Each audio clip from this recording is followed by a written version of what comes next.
Hello बच्चों, let's read the question. The question says compare the child's behavior before and after he lost his parents. So आपको behavior जो है child का वो कैसा था उसके parents से बिछड़ने से पहले, उसके parents के बिछड़ने के बाद, ये compare करना है. क्या की points हम ध्यान में रखेंगे? सबसे पहला बात, जो बच्चा है वो बहुत खुश रहता है, बहुत playful और bright mood में रहता है जब वो अपने parents को नहीं खोता है, उनके साथ रहता है. और फिर उसके कुछ ही देर बाद वो terrified हो जाता है, panicked हो जाता है जब वो अपने parents से बिछड़ जाता है.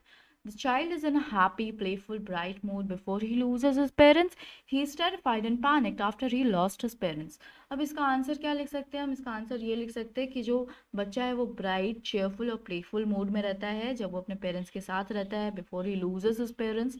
ऑन द वे वो बहुत सारी चीज़ों से अट्रैक्ट होता है पर भी वो ओबे करता है अपने पेरेंट्स के डिमांड्स को, है ना. और वो अमेज हो जाता है नेचर की ब्यूटी को देख करके और वो एंजॉय करता है बिल्कुल चाइल्डिश वे में, जैसे एक बच्चा एंजॉय करता है नेचर की ब्यूटी को देख करके.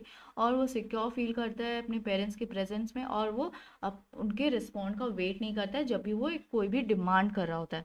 बट वो टेरिफाइड और पैनिक्ड हो जाता है जब वो उन्हें खो देता है और वो बिल्कुल अनकंट्रोलेबल होकर के रोने लगता है और वो उस भीड़ में खो जाता है, उसके चारों तरफ जो भीड़ होती है.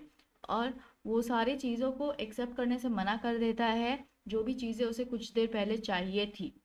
और उनके एब्सेंस में वो सारी चीज़ों की वैल्यू जो है उसकी नज़र में कुछ नहीं होती है, ख़त्म हो जाती है. राइट, उसे सिर्फ उसके पेरेंट्स चाहिए होते हैं. Let's frame the answer now. The child is in a bright, cheerful, and playful mood before he loses his parents.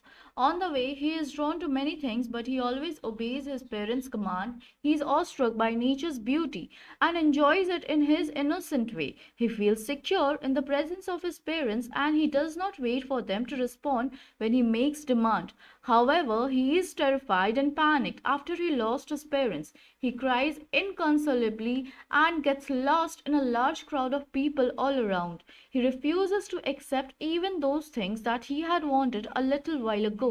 In the absence of his parents, everything else loses its value in his eyes. I hope you understood it well. Thank you. Best of luck.